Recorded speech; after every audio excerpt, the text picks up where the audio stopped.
better have a lot of capital up front. I don't know. I'm sure it's. I know Grace does. Yeah. You know what I mean? Yeah. Like, if you're gonna do a capital venture, But she still. I mean, her dad still fought for what he has. well, look, you never know somebody's full story. Maybe. True. You never know, so it's hard to tell. But I'm just saying, in my mind, just from my own anecdotal experience, it's like, dude, if you start a capital venture, you need like $2 million. You need like $2 million of capital available to you. Mm-hmm. And if it's if it's a fucking small business loan, and you're gonna have to like, or small business is still under 2 million, so that would be about the same. So it'd be like you would have to be able to pay that back on a monthly basis in 10 years. So you're looking at like, just in your loan, you have to be able to pay back like immediately, probably something like $5,000 to $8,000 a month. Yeah. That's a lot of fucking dough, man. That's a lot of money. So like your capital venture is gonna have to be very profitable very quick, and you're gonna have to have a very good plan. So I don't know what it would be. I think that if it's fully just to make money, you got to have a lot of money. You got to have you have to have like the availability, because also you're gonna have to market like a motherfucker, dude. You're gonna have to like market shit out there and do like pay for a marketing person. Yeah, you're gonna have to do a lot, and you're gonna have to pay for management immediately. Yeah. So you're gonna have to have the skills to learn like how to acquire top talent. You're gonna have to know how to keep them there. So that's gonna be incentive, giving them like money, all sorts of shit, dude. There's all sorts of shit like health benefits. Health benefits. If you get pregnant, like what happens? Exactly. You like businesses don't have to give you like leave. Mm-hmm. They can't fire you, but they don't have to pay you for being gone. Right. Because sometimes you just can't afford it. Yeah. So like what is that? Incentive. It's incentive. Yeah. That's all that is incentive. This business does it, this business does not. I'm going to go to that one. And then you're there, and then you stay there for that reason. So think of how much money, how much, and you're not working, and I am going to pay you, and you're gone. How much money? No productivity. That's just to keep you around. You're just losing there. But you're just keeping them around. It's a good thing. Right. If you can do it, definitely do it. Right. If you find value in that person and their work. Right, 100%. And you've went hard. You've went hard to find that, and that's a skill. Finding talent is a skill. Building talent is a skill. And so, don't get me wrong. Like, capital venture has its place. I just, in my mind, if you come from like where we come from, if you're cut from the same cloth we all are here, all of us sitting here, I said this, if you're worried about bills, you're cut from the same cloth. Right. So like, for you to build a business, it's going to be something different. Yeah. It's going to be something fucking different, and no one's going to understand it. And then it's your wedding, and you're doing 10 miles of running, and they're like, you're fucking crazy. And then you're just like, call me what you fucking want, dude. I'm going to be one of those brides who's like doing bicep curls with little dumbbells in my bridal suite before walking down the aisle. Right. Just fucking emails before we're doing vows. Just 1 second. Yep, one second. Sorry, my client texted me. Hold on. Yeah, dude, you're literally giving birth, and you're on like a fucking coaching call. You're just like, you've got it. You've got it. You fucking got it. How is the nutrition? Oh, for the love. The baby like coming through the birth canal, and you're just like, give me 10 more push-ups. Is that how it's going to go, Jordan? Dude, you want to own a business? That's what it takes. Yeah, it's not wrong. I was just kidding, dude. Are we ready to go, Trey? We gonna go? All right, man. Look, dude, Brently Brown. Welcome to the team. Welcome to the podcast. Woo. It's good to have you on, dog. Thank you. So what has it been? You've been training now here for... About 3 months. 3 months. What do you think so far? 3 months. It's been good. I have now technically 3 clients going. I feel very motivated. I like the atmosphere here. Downtown St. Louis has been awesome. The team here is phenomenal. Very not only welcoming, but also they want you to do better as a team. And so they're always helpful. And yeah, I love it. That's awesome. What got you into personal training? Like what gets you fired up? What got me into personal training in the first place, I've been personal training for about 2-3 years-ish, somewhere around there. It's coming up about 3-4 years. But regardless, I got into personal training for personal reasons. I was in a place when I was coming out of high school, and all of the sports had kind of gone out, and I was to the point where I was in a relationship, and I was starting to gain some weight. as kind of the cliche of you get in a relationship, you gain some weight. But and then freshman 15, a big cliche that people have going into college. So coming into my freshman year, I got myself up to 180, 190 pounds at 5'4", and I was running cross country, surprisingly. My numbers, as you could probably expect, were not high. I was killing myself. My knees hurt. Everything hurt because my weight wasn't there. My nutrition sucked. My mental health was decreasing. I was like, what is going on? I went home for Christmas, got some comments, negative comments about freshman 15, this and that and the next. And I decided, okay, I'm going to take some pictures of myself in the mirror. And from this point on, we're going to make a change. It went from me working out and doing nothing to focusing on my nutrition and becoming a cardio bunny, as they say. Then I started learning more about how strength training can help. So I started incorporating some basic bicep curls, just weights, doing what I thought was the right thing. Going into COVID, I was able to stay home, work out, do this and that and the next, and get myself to a place where I was happy. I dropped myself down into a weight that was unhealthy. So I went from an extreme to another extreme. Once I got out of COVID, I started going into a point where food is fuel and I need to actually eat it. So I went from eating too much to eating way too little to now going to a spot where I can eat. And that is going to also give me to where I want to be. I just found myself in a yo-yo type of dieting and type of fitness to where I wasn't where I wanted to be. I was in a job that I really did not like. And it's one of those things where you're scrolling on Indeed while you're at work to find a new job. No, yeah, dude. And I was scrolling on Indeed, and I was living in Springfield, Missouri at the time. Cycle Bar Springfield East was opening up. I go, oh my gosh. I had previously ridden cycle bar classes in West Des Moines, Iowa, where I'm from. I was like, this is awesome. Terrified. Absolutely terrified. Have I ever actually ridden a bike before? Yes, outside. Have I actually ridden to it with rhythm in the background or out of the saddle, as they say? Hell no. And so I was like, okay, you know what? What's a cycle bar? What's a cycle bar workout? I always wonder because you see some of this bouncing, you see some. It looks like there's the crazy up and down and around and the claps and the. There's acrobats going on. I see acrobats. What is exactly is a cycle bar cycling class? So cycle bar, you walk in. A cycle bar, if you look at the bike, there is the bike and you have two bars. Oh yeah, dude, shit. Hey, one second, folks. Sorry, keep that 1 sec.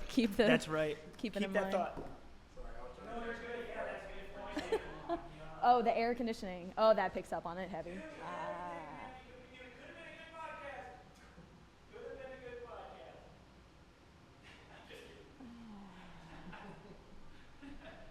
That's what I say. I'll be like, oh no, the workout will be over, and I'll be like, oh no, I didn't track my workout. And yep. I have a buddy who was like, could have been a good workout. Could have been a good workout. I forgot my Apple Watch today. We did that workout, and I was like, are you serious? Driving into work, the one day I forget my Apple Watch. We have this crazy workout. Nope, nothing. Didn't track it. Dude. Didn't count. Just kidding. That's a bad mindset. 100%, dude. That workout was fucking a nut. So we did a workout today. My butt hurts. We did that workout today. We did a team workout. We're gonna start doing this monthly team workout. I had a whole team come and do. It's like a mini high rocks. Like a mini high rocks, yeah. Because we were only doing half the cardio, so right. That's 0.3 miles instead of the 0.61 miles. That would be the interval. Could you imagine throwing in the 0.61 mile in there? Well, here's the thing.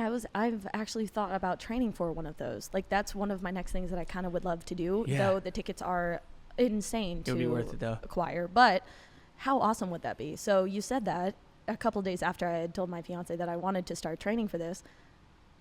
And I was like, okay, let's do it. Holy crap. It was fun. It was awesome. I don't regret it, but man, did it suck in the moment. It was killer, right? Like, dude, especially we had 100 sandball slams, and it was like. That's when it shocked you. It's like, oh, I'm doing this. It shocked you into it. You were just like, oh, wait, he wants us to do 100 of these? Like, of course we're not going to do 100. We're just going to do like 50, right? And it was like, no, we're going to do 100. Joel was like, excuse me? yeah. He's like, we can do 50, right? And I'm like, you can do whatever you want, but that's up to you, man. And I just kept doing it. So everyone was like, fuck, I guess we're doing 100. I could just feel my shoulder cracking as it goes up and down. I'm like, oh my gosh, I'm gonna lose my arm. Yeah, we were breaking our shit to get through that workout, dude. That was intense. But you can see like why. Yeah. I mean, dude, if you could get that under 50 minutes, that would be an incredible, like the whole full thing. Because some of these folks are getting it under 50 minutes, like the actual high rocks. That's insanity. I mean, that's superpower. And probably even more than that. I'm not super, like, I don't know enough about it. I just know a guy who did it under 50 minutes. Yeah. And so I know that they do it under 50. I don't know what the elites do it at. And I bet you it's fucking mind-boggling on how quick they do it. I see people do full marathons in like an hour. I'm like, how do you fathom? So like 2-hour marathon is like, I think it's just under 2 hours. It's like it's like 159 something. It's like 159 something, you know, is like the world record. I think it just got broke by that guy. I can't remember the guy's name, but he just broke it again. He broke it when nobody was going to be able to break it. Oh. And then they like, he actually broke it twice. He broke it the first time. Mm-hmm.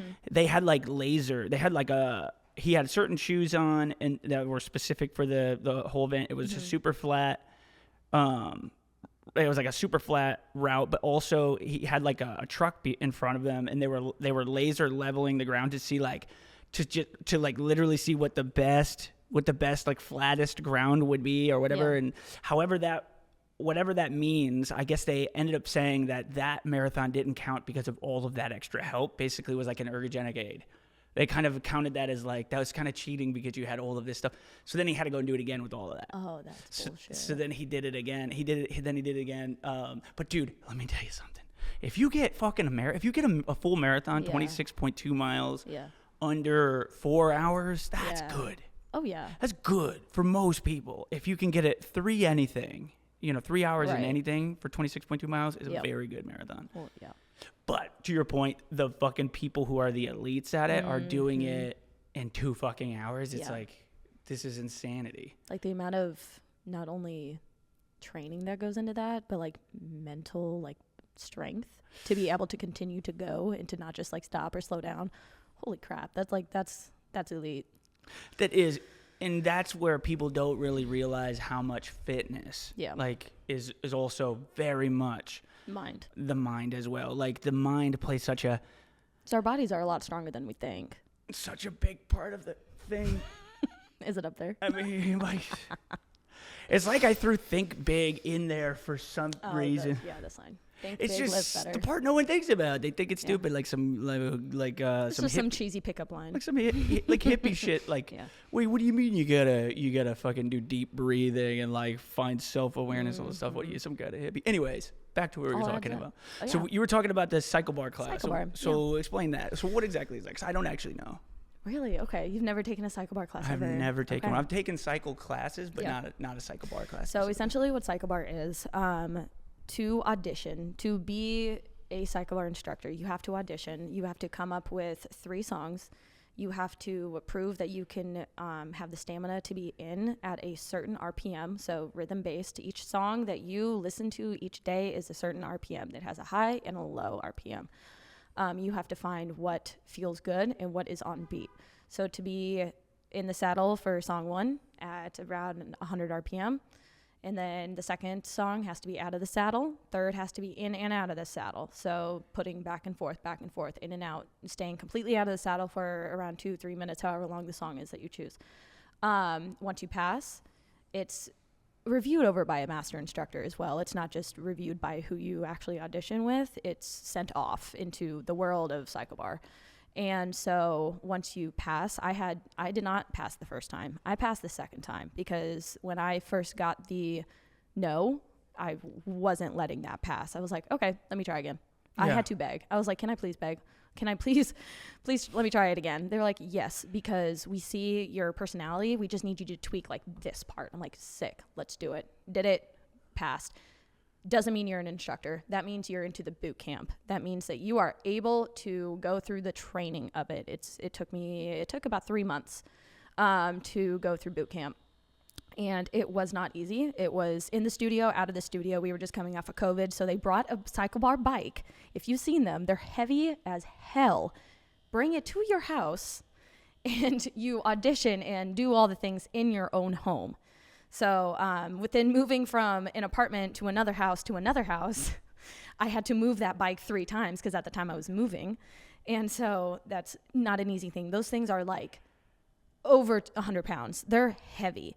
And so training, auditioning, and then finally being able, because I had to go through training. I failed the last 3 songs twice. And so it's the 3rd time that they said, yes, you passed. So it took me a second. And it's hard mentally. I mean, I had tears multiple times because I'm just like, oh my gosh, like I can't do this. I'm not going to be able to. But it was just the little things that I had to fix and tweak. They're so particular and they're so like, you need to do this, you need to do that. This has to be like this. It's a 12-song structure. So you walk into a cycle bar class, welcome, this and that. You walk in, you give them your shoe size when you sign up for a class because they give you cycle shoes to put on. I refer to them as backwards high heels because they give you little clips that go into you're like walking on your heels to your class. So you're walking in, you get into there, you get onto your bike. They tell you how tall your bike seat should be, where your handlebars should be, this and that and the next. There's 2 bars that are in the bike itself. That's why cycle bar, that's why it's called that. It's because there's 2 weighted bars. It's if I remember right, a 4 and a 6 pound bar. I could be wrong. And it's like I said, 12-song class, 45 minutes.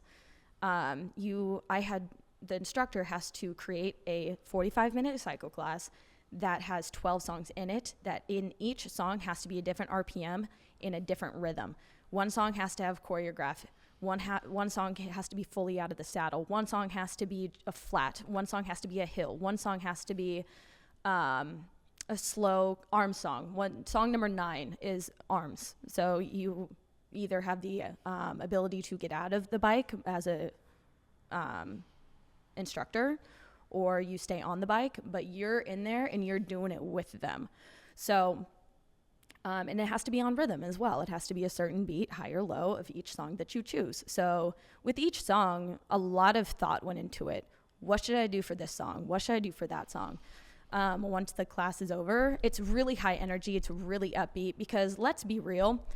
Who wakes up in the morning and says, you know what, I'm going to go spend 45 minutes on a stationary bike, hurt my ass, hurt my arms, and possibly throw up. I've had people take their first class and break their toes. I've had people immediately throw up.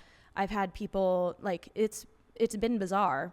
But the reason that people keep coming and showing up to those classes is A, your personality, and B, your motivation. That is the main reason why they show up. And so it was so fun creating the crew that I had at the time. I had regulars every 5:30 Thursdays, and then I had a couple of other days, but that 5:30 Thursdays was so much fun because it was a crew. It was the people who were like, yes, I want to take your class.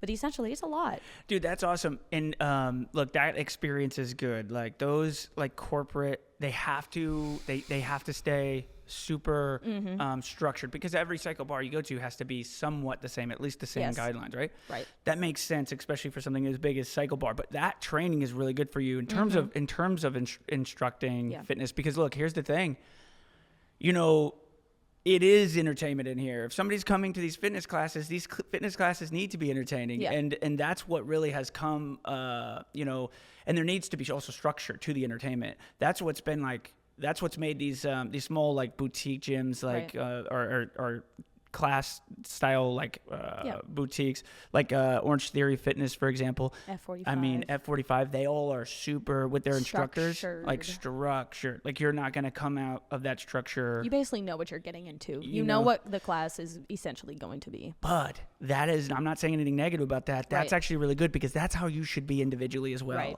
Like the way that you run your sessions I've been a trainer for 11 years. Yeah.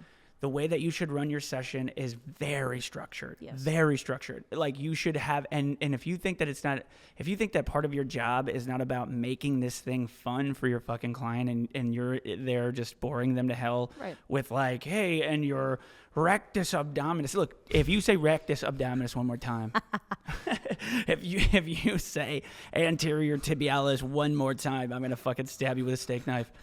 And that's what you're gonna get. So you can't. It's like, yeah, you have to know that stuff. It's very important, but you also have to know that in fitness, what we do is that's like a doctor coming up to somebody and instead of saying that you broke your arm, they're gonna say you have edema and like all these other terms. You're not speaking bedside manner. You need to actually talk to them in a way that they're gonna understand it and actually progress and understand you. Refer to page 71, section 9, like whatever, subsection 1. 1A, where it will refer to whatever. It will tell you some stupid. You're not doing that. You're not going to the packet. You're not going to fucking page 79. Is not happening. And also, when people come to fitness, they're not coming to see their doctor. And if they come to see, like, do people will reschedule their doctor's appointments until the end of the time? Well, okay. So, like, if you want, and they have to go to the doctor, otherwise, XYZ. So, if you think that, like, you're going to have a boring class that'll change up, also, it has to be predictable. There has to be a predictable structure. If you want to be successful in anything, there has to be a predictable structure, and people will leave. Your clients will leave.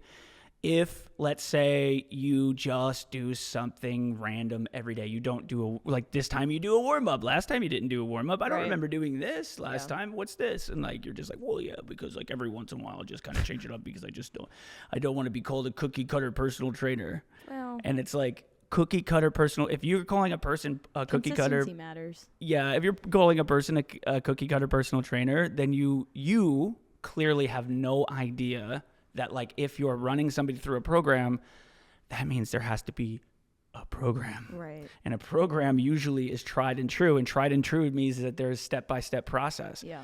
So if you're following a process that you run your clients through when they come through, I know I can get you to increase your muscle. Yeah. Why? Why do you know that? Do you know that you can increase my muscle because you're going to do something completely different with me that you do with no one else at all ever? Then you don't know that you could put muscle on me because you have no process to do so. Nothing that you can lay your head on. So this idea that every single client has to have a completely different approach to their program. Yeah.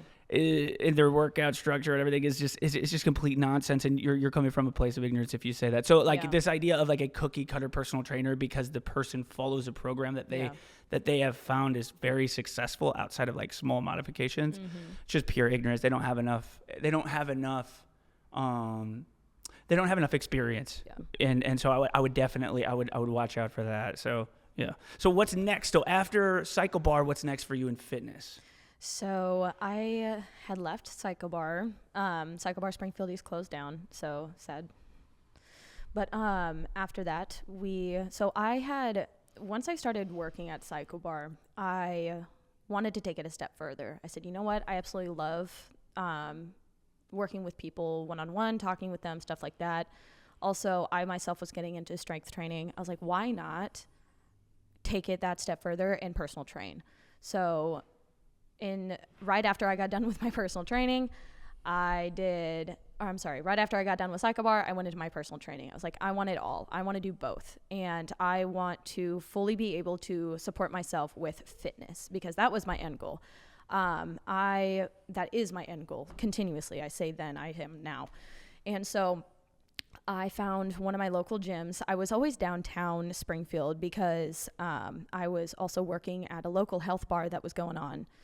That had just opened. I loved the owners, and they were allowing me to work this and there, and that's where kind of my love for nutrition grew and sprouted, is at this health bar that was downtown. At the time, it was owned by a company that wasn't per se the best and kind of has some negative views, but very quickly did the owners realize, like, okay, we realized that this was bad. Let's do a complete rebrand. And I was grateful to be a part of that rebrand. So much so that I became a manager of that place at one point. But regardless, so I was downtown Springfield a lot, and I always went past this one gym that always caught my eye. It was blue, white, black, and it was called Royal Barbell. And I walked in there, and at the time they had an old owner and an old manager. It was a female at this time, and I walked in. I said, hey, I want to become a member. I just want to work out. Started a membership. It's cheapest in town too, which was nice. And it was about 20 minutes from my house at that time. So I started going there. And so I was teaching classes at 5 a.m. at Cycle Bar, waking up, going, working the front desk at Cycle Bar, all the way into going to Royal and working out all day long. Or not all day long, but for a couple of hours, and then going to Downtown Health Bar. My days were from 5 a.m. to 10 p.m. I was just hustling. I was falling in love with everything health and nutrition and fitness and this, that, and the next.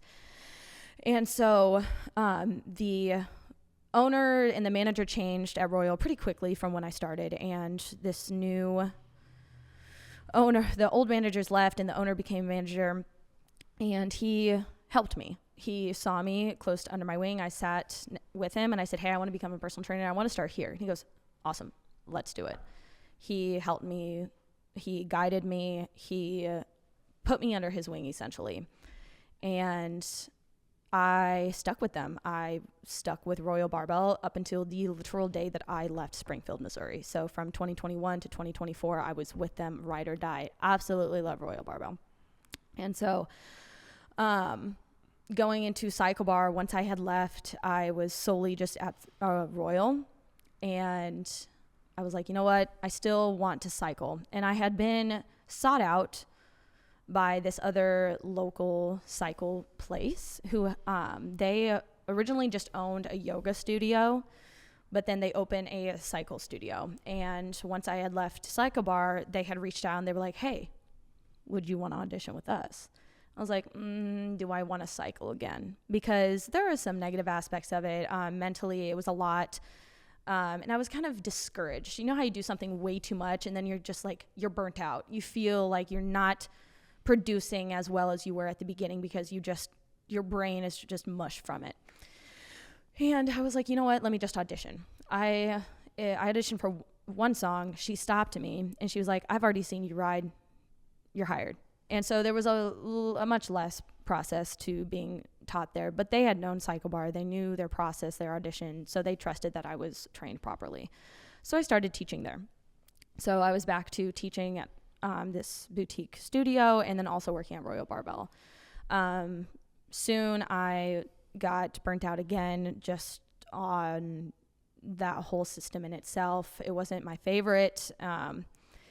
And I was seeking out another gym to go to. I was like, okay, this isn't for me again. Stick with Royal because we love Royal, but we're going to go somewhere else.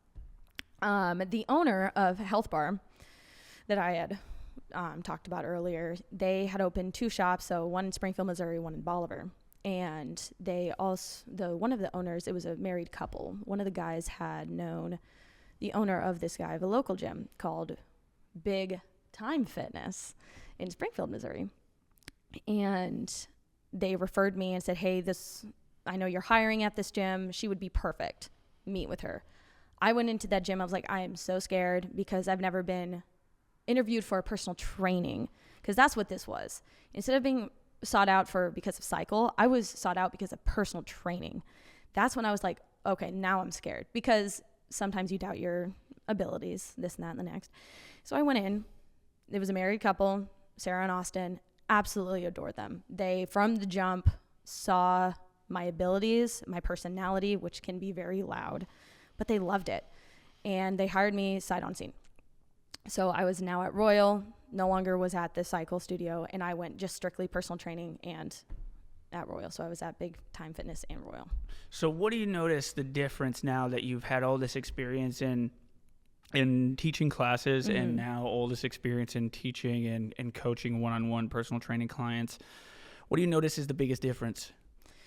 Can't even talk. The biggest difference between coaching and one-on-one is that when I'm in a coaching group, I am less to look at form, to actually connect with somebody. It's kind of like just going through, it's like kind of like turning on a switch. You're like, okay, I'm going to go teach this class.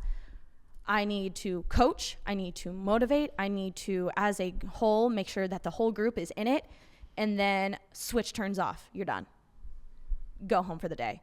Whereas with personal training, it's more of, okay, I'm coming in and I'm helping this one person decompress for the day, get a good workout in. Ask them about their life. Ask them about why they came in today. Stuff like that. It's a lot more, in a sense, we personal train. It's a lot more personal. It's direct. It's so much more fulfilling sometimes to personal train because you feel like you've connected to one person one-on-one on a deeper level than coaching in a big group with 5 to upwards. Cycle bar, it could be up to 42 bikes. And that's a lot. And so I see the big difference. Don't get me wrong. I love group fitness. I'm still in it. I still coach group fitness. But I definitely nothing wrong with group fitness, yeah. Right. And so but I do see a big difference. You know, it's interesting that you first mention a inability to connect with big group and then connect obviously with the one-on-one. What's the importance of connecting with your client?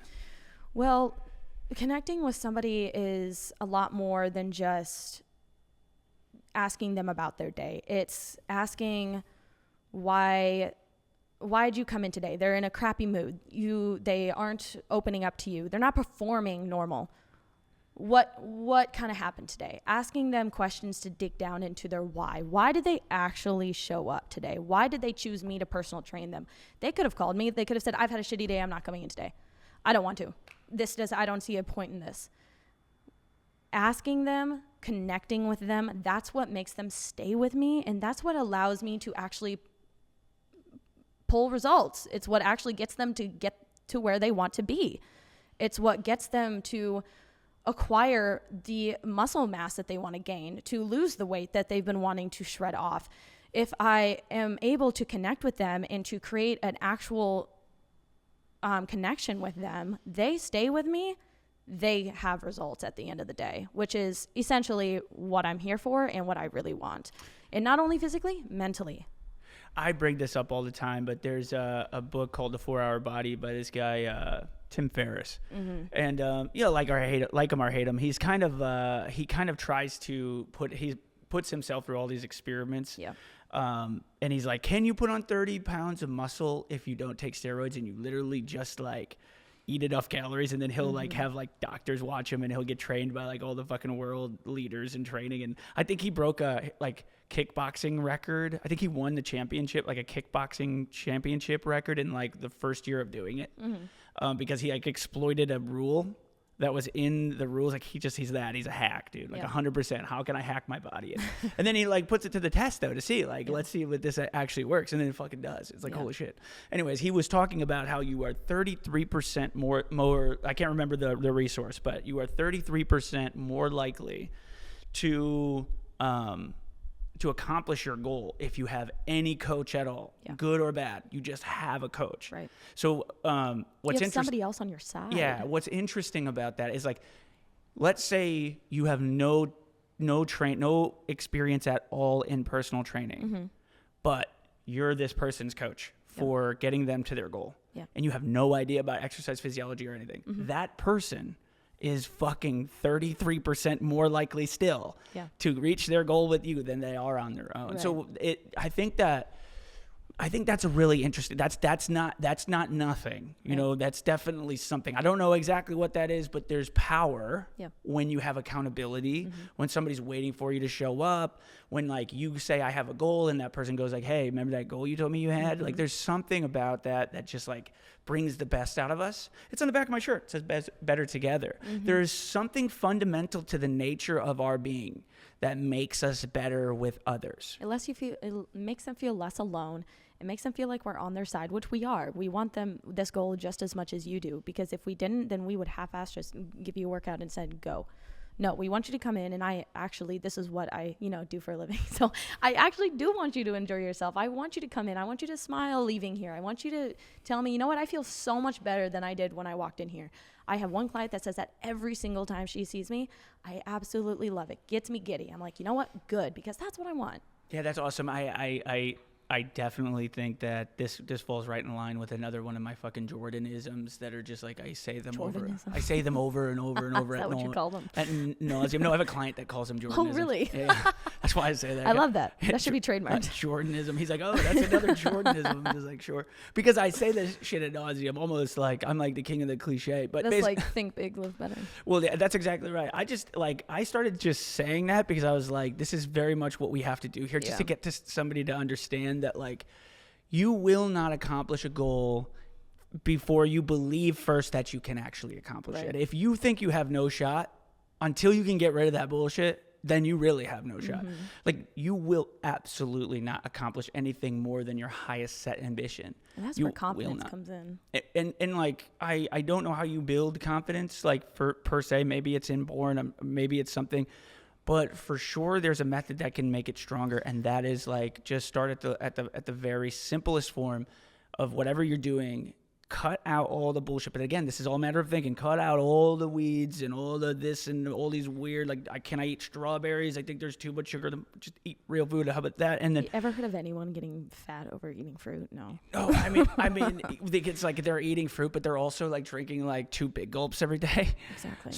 So it's like, is it the fruit? I don't know. It might be the fucking 2 big gulps every morning. But look, we'll talk about that. Yeah. If you're a coach, if you have a coach, like your coach will be like, look.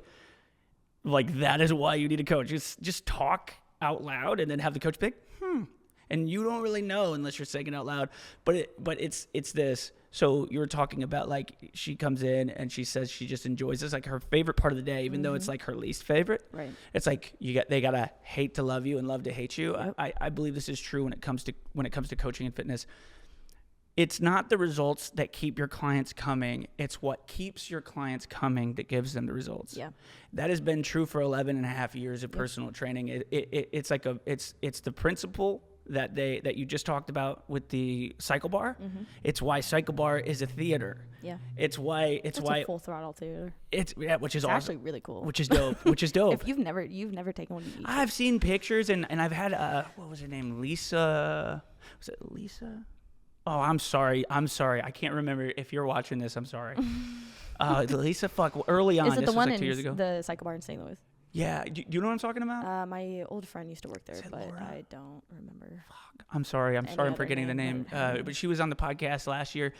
She was a cycle bar instructor, and she was killer. I watched some of her stuff, obviously, before, but we didn't really get into like what is cycle bar. She was, I believe we were talking about, she was like pregnant. She went through pregnancy, and she was talking about like what she was doing moving forward, which is basically like postpartum training, like mothers. Basically, what she was starting a thing about mothers and like training mothers after pregnancy and a lot of like postpartum depression and things like that, which is really also really interesting and wild. Like that is very much like a very interesting subject matter. I didn't know a lot about it, but I like. Oh really? Once like she was kind of explaining it, I had another doctor on, and we were talking about like training people who were pregnant. Postpartum depression. So what's it called when you're training people before like during pregnancy training? What's it called?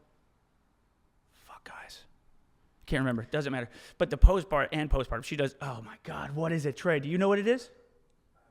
Do you know what I mean? It's what is like when you train a person who's pregnant? Prenatal? No, it's not prenatal. Oh my God, it's postpartum, but it's doesn't matter. Look, this is obviously I've never been pregnant. I don't know. This is obviously not my specialty, but go. It's not mine either. But go back and look for the doctor that I interviewed about that. It's very good podcast. It's very knowledgeable. She was very knowledgeable. She was awesome. She was also a very sweetheart.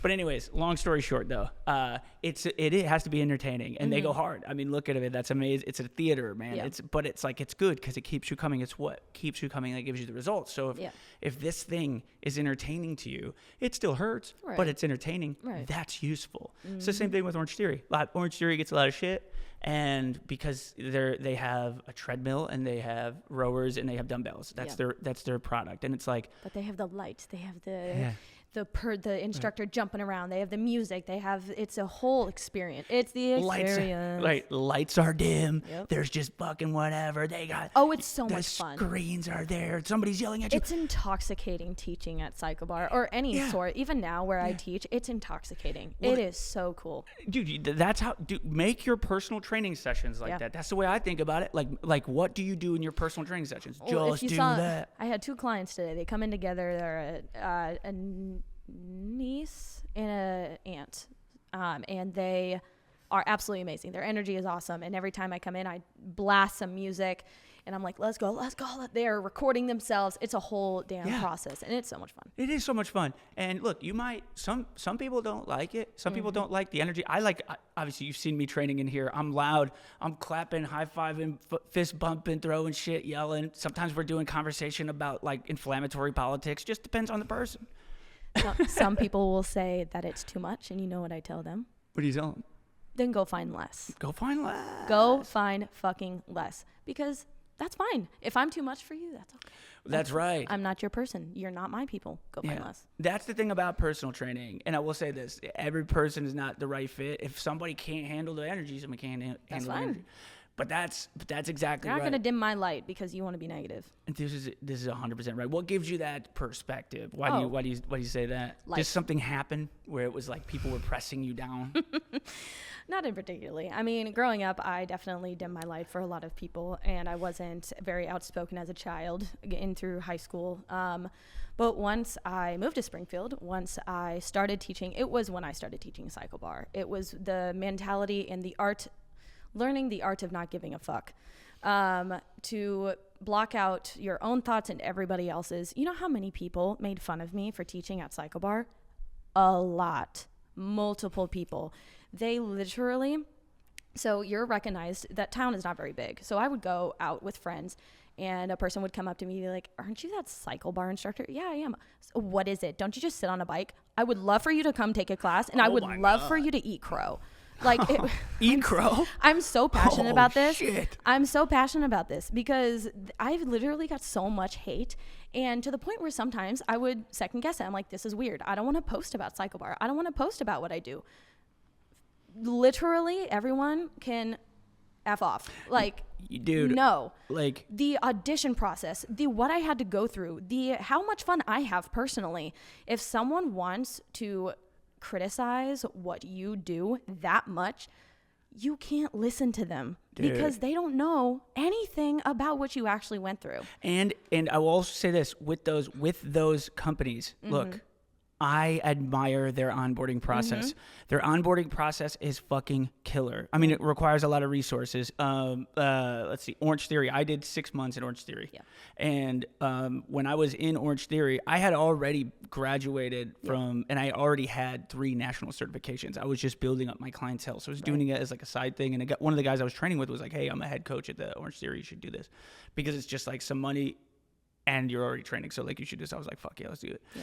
But like, dude, there all the people there. Like, there was this girl that cried. She legit cried because she couldn't get the script down. There's like a script. There's a script for every warm up of every workout. I had so many tears going through that process. And we practice. And you practice it and practice it. Dude, we're not even talking about like proper form. We're not talking about anything about. I got yelled at for saying okay too much in my class. But right, yeah, okay, 100%. Yeah, they said cut that out. Don't repeat yourself. I got yelled at, dude. I got yelled at, not yelled at, but I was like talked to all the time about saying let's go too much. Yeah. Let's go do what? That's what the thing was like. Let's go. You have to like first tell them what do you mean let's go? Like you're putting let's go, and I'm like, so I can't say let's go. Right. So you really but it's remarkable on how look, they have a product. They call it a product. Yeah. They have a product. This is the product. You are the product. And this is what the guy would always say too. The guy would always say this. He would always say, look, what you were doing didn't work. Yeah. So this does work. Do this. And the people would just be like, oh my gosh. But this girl, like, she couldn't get it down. Like, Yeah. she could not get it down. She kept forgetting, and she was super nervous. And there was so many people all watching them, you know, because they do like this like whole week onboarding process where it's like multiple onboarding people from different studios go to one studio for this long week thing. Okay. And like you basically just, I mean, it's like 8 hours a day, and they're just fucking running you through this this very vigorous process to be literally a animatronic robot, like if you went to one of the like you're basically you're basically one of those You are their bitch. what do you call it at Chuck E. Cheese? It was a Chuck E. Cheese where it's Your just animatronic. like the animatronic like Oh my gosh, those the terrifying. animatronic bands were just like It's terrifying. and they're just playing. You're at Orange Theory. They want you to be a human. I hated Chuck E. Cheese. You know, they just want you to be like, "Hi, boys and girls, are you ready to fucking party? We're gonna fucking party." And dude, I You feel sound like Bubbles from Trailer Park. oh yeah, dude. Oh my god. What's up, boys? What's up, boys? Get the cards. Get the cards, boys. We gotta get the kiddies, the little kiddies. I fucking love Trailer Park Boys. Did you ever watch Trailer Park Boys? No. I'm over here dying, and he goes, "What the fuck are you talking about?" You never watched Trailer Park Boys? Anyway, Trailer Park Boys gosh, was you have to watch that. I watched that way too young in life. I watched that when I was in like 7th grade, but it was still hilarious. Me and my roommates in college, we watched it like when it was like coming out, it was getting really big, and we watched every episode. We fucking Gosh, loved I was in Trailer Park 7th Boys. grade when it was getting big. But dude, it was so good. Well, how old are you right now? I'm 24. 24. God, that's wild. How old are you, Trey? 27. God damn, you guys are young, dude. I'm only 31. But I feel like if I'm 30, I'm like far older than you guys by millennia. Right when you turn 30, you just walk around with a cane and like have gray hair and have the wisdom of the ages. That's how I feel right now, and I'm almost 25. Actually, I'm just kidding. I turned 30 and I don't feel like anything changes at all. Yeah. What's that? Yeah. Well, That is- at 25, your that is frontal true. lobe completely like develops. So that's also like somebody who's 24 Yeah. and someone who's 25 can be so different in mannerisms and like how they act Yeah. and think out about the life. Yeah. Like your reasoning, like the ability to have like actual control of all of your faculties with like good reason Right. is just like not there in like a 20-year-old. You're mature. Yeah, it's okay though. Like you need those years, dude. That's why I always think like I always say you should like push yourself when you're in your 20s. Should be no balance in your 20s. You should push yourself to your limitations and then far past. Try everything. Test everything. Yeah, you should fail like crazy trying to maintain it. I do believe that in your 20s you have the energy and you have the capability to push yourself far past your limits, and you should like be you should be burning the candle on both ends, and then stay there as long as you possibly can until you end up in the hospital. Exactly. And then when you're in the Oh, I'm so serious. Jordan, that's why I continuously, like, I've done 3 powerlifting events. I have done a 10K. I've done multiple 5Ks. I keep doing Tough Mudders. We did the Tough Mudder. Yeah. I did one last weekend. I have done a half marathon this year. I'm doing another one next month. Like, continuously, literally do it. Just do it. Dude, even if you feel like you're not going to do it or make time, just finish. This is exactly right. This is what, guys. If you've listened in this far, here with Brently Brown, like if there's one thing, like she fits perfectly into the as a big fitness personal trainer, because she understands this fundamental thing about being a trainer, especially in your 20s, is that you're a lunatic. You're a full. You need to be evaluated clinically. And you push into this shit. You have a perspective. Maybe a little bit. The perspective required, in my mind, the perspective required to be a good trainer is not that of being somebody who's seeking your help. You want your trainer to be nuts. You want your trainer to be up at 5 a.m. and when you walk through the front door, they're like, "Let's fucking go." And they're like, "Dude, what kind of fucking creature are you, man? It's fucking 5 in the morning. Don't yell at me," but like it gets you fucking going, you know? You're like, I think I scared my client at 6 a.m., by the way. He definitely was just like, "Are you on drugs?" Yeah, dude, straight up. That's good. I love that. No, look, listen. You want that out of a trainer. You don't want, I think if you're looking for a personal trainer, dude, and you aren't a high energy person who's like big on all that, seek out somebody who is like that. That will be good for you. I'm telling you right now. Maybe it's a little bit crazy. It's a little bit uncomfortable having somebody yell at you and having somebody motivate you. Even when you want to talk shit about the day, you're like, man, I just really want to talk about how bad my day was to my trainer. Maybe you could do that too. We'll take that too. I'll listen to it all day. I'll listen to it as well. But we're getting after it. Well, I'm kind of tired today, and we're getting after it. Let's go. And I always try to redirect it when somebody tells me that too. Like, I'll let them vent. Obviously, that's going to make somebody feel better in the moment. But at the end of the day, like, oh, you're tired from today? That means you worked. Oh, your car broke down. Well, at least you have a car. Like, being annoyingly positive. That's the thing. 100%. I had this guy. This was perfect, by the way, because this whole idea that there's this toxic positivity. Like, I've heard, somebody has told me this, that I'm toxically positive. Yeah.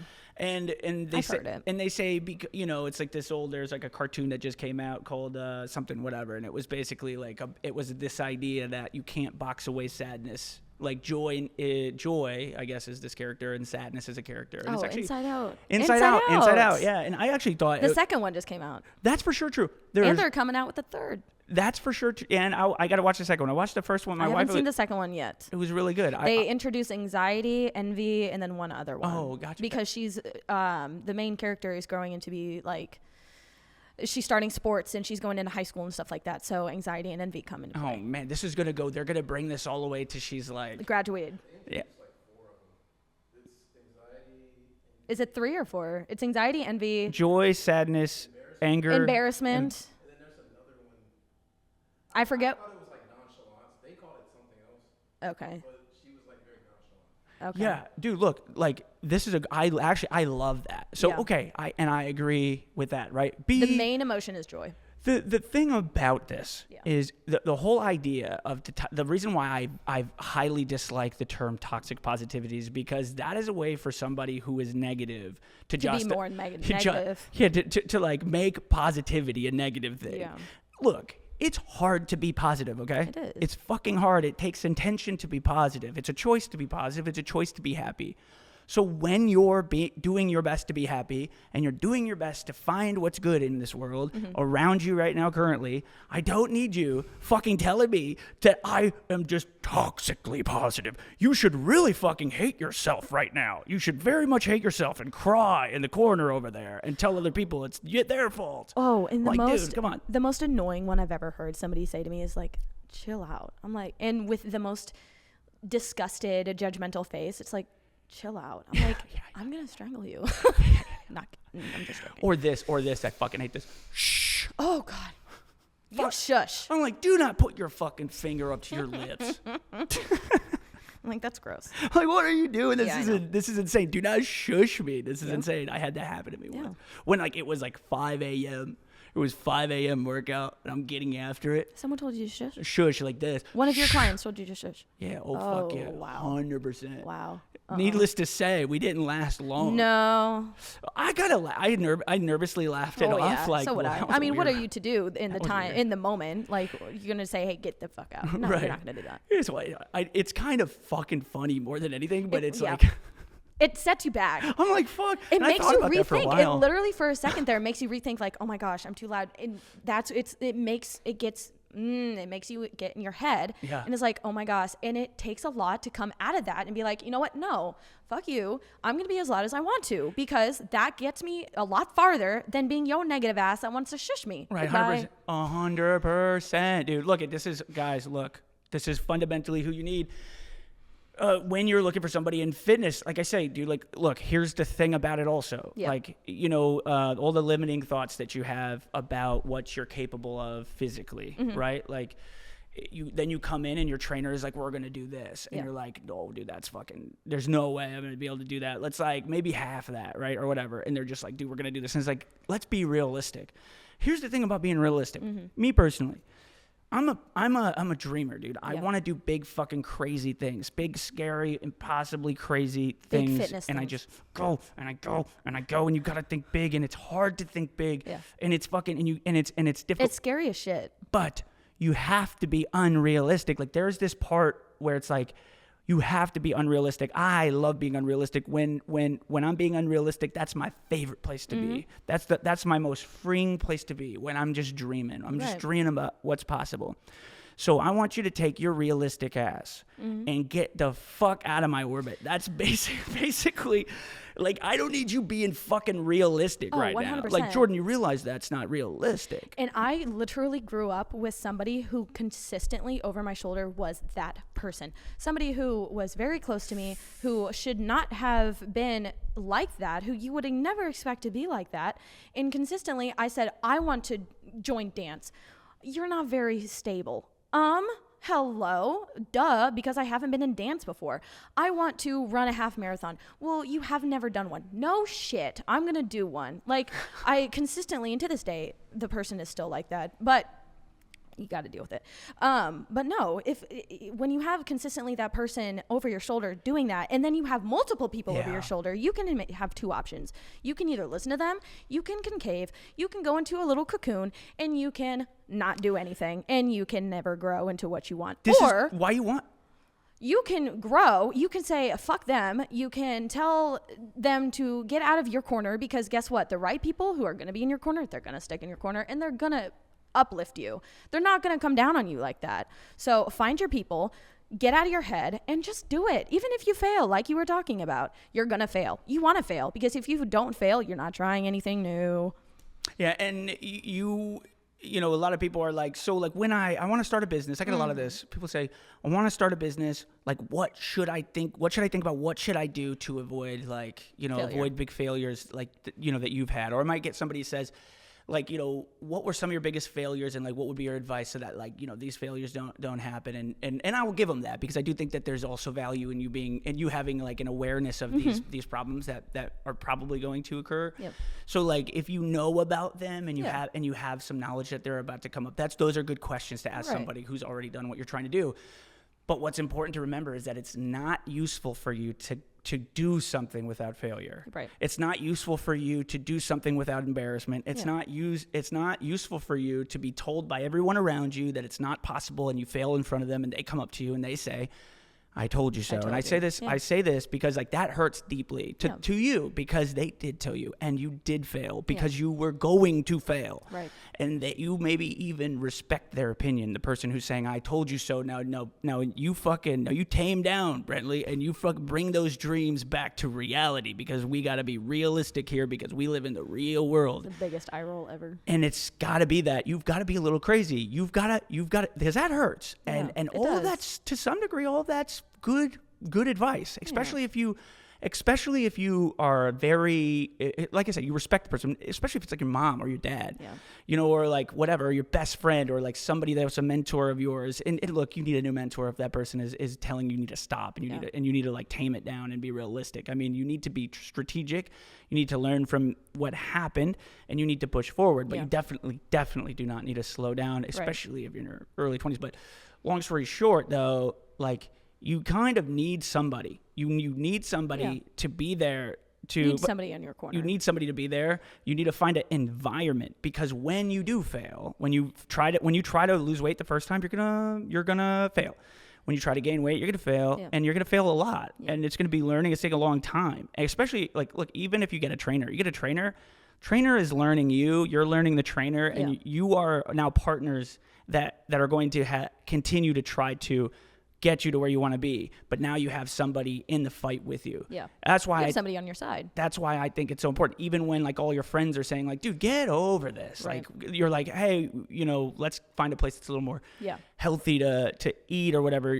You know, they're going to give you shit about it. It's like, oh, now we got to always find a place where it doesn't have XYZ, and that eventually, you know, you don't want to be, you don't want to be getting that, what's the word? You're not getting praise for you trying to better your life with the current environment. You probably need to change your environment. But in any case, like, you're going to get that I told you so. You are who you surround yourself with. It's not helpful for you not to have that shit. It's not helpful is the point. You need to have that shit, and you need to overcome it. Yeah. And it's not going to be easy because you're probably a pretty impressionable person. Human beings are just impressionable people. Well, we literally mirror. We're all human. Mirror the things that we see. That's why there's such thing as hype. Like, you wear the new hat because everyone else is wearing it. You're just mirroring other people. It's the idea. It's like what's the word I'm looking for? Motivation. People always look at social media for motivation and see the people that post on social media, that go to the gym, that wake up at 5 a.m., that go for an 8-mile run, Jordan, who go and do all of these things, who do all of these things. And they're like, oh my gosh, they're crazy. How do they even have the motivation? I could not get up at 5 a.m. You really think we have the motivation? Do you think we do? We don't. We have a drive. We don't have a motivation. We do it when we don't want to. We do it because we have goals. And you know what?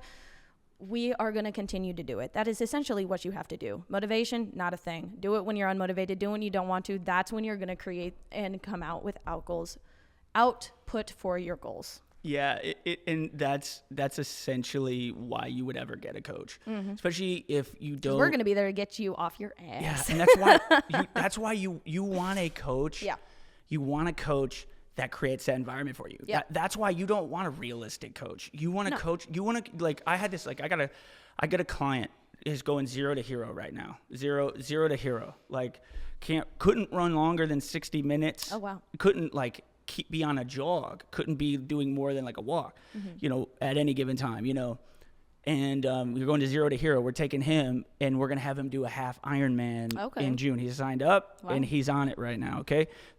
Like he's battling, the first part is to create the structure. He's battling first, like wrapping your mind around this is possible, but like also like he's wrapping his mind around like, how can I still be a fucking doctor? Yeah. How can I still like have a family?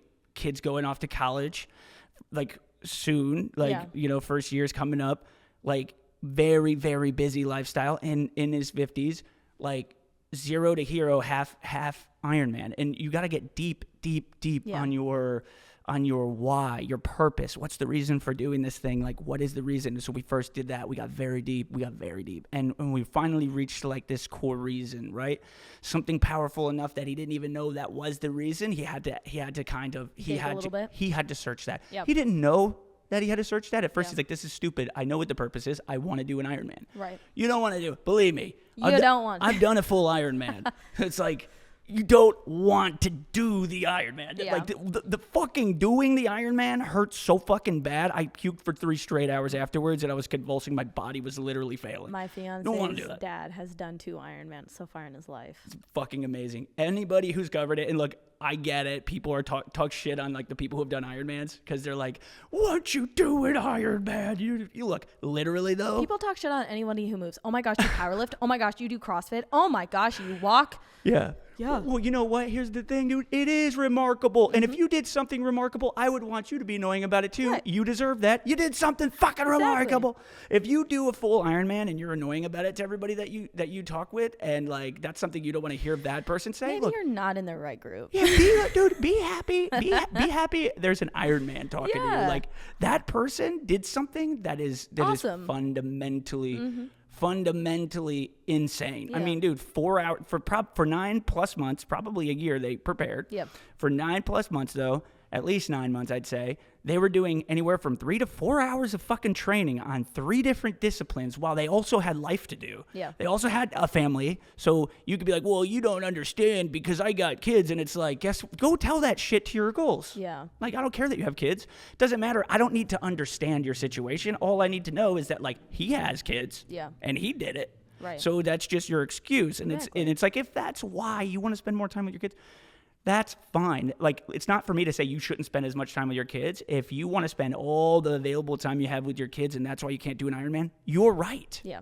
But like, if you do the Ironman, oh my fucking God, you are going to be a fucking killer, dude. Yeah. Because like for an entire year, you're doing something that is annoying everybody. Like, you have to work out on the weekends 4 to 6 hours a day on Saturdays. No one's going to understand it but you. You're running and on your trainer. Family events, right? You're running during family events. Like you can't show up to the bachelor party. You're doing your fucking thing. You're staying and you're trying to stay focused on your goal, and you're fucking hurting your body every day. Yeah. You're trying to stay nourished. You're trying doing all this crazy stuff. It is fucking insane. And then eventually you put yourself through this thing that is fucking crazy. Mm-hmm. So if you fucking have done a full Ironman, that is fucking remarkable. Not and even just physically.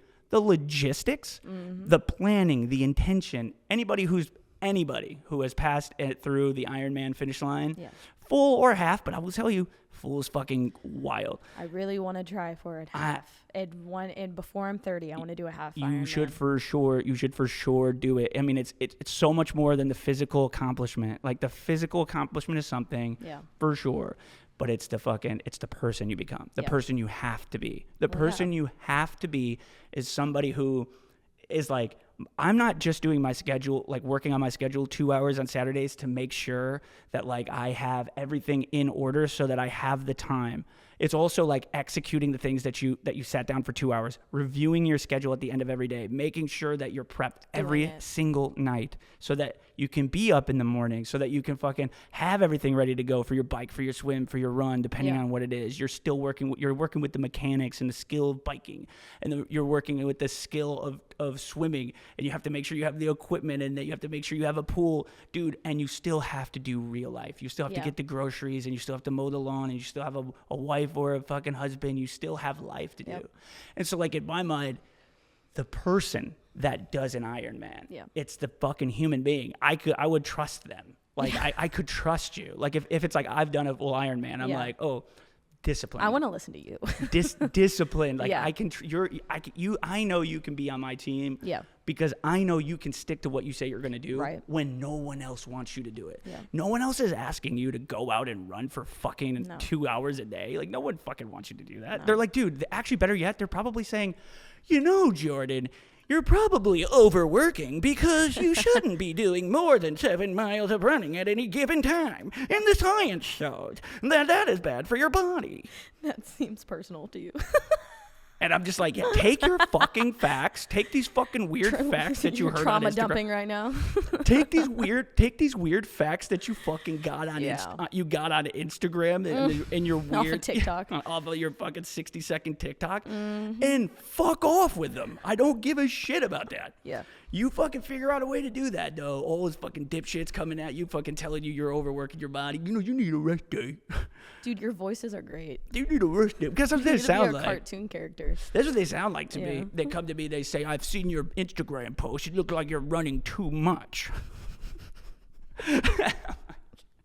You know, you're not running enough. You know, you're gonna burn out, Jordan. That's not good.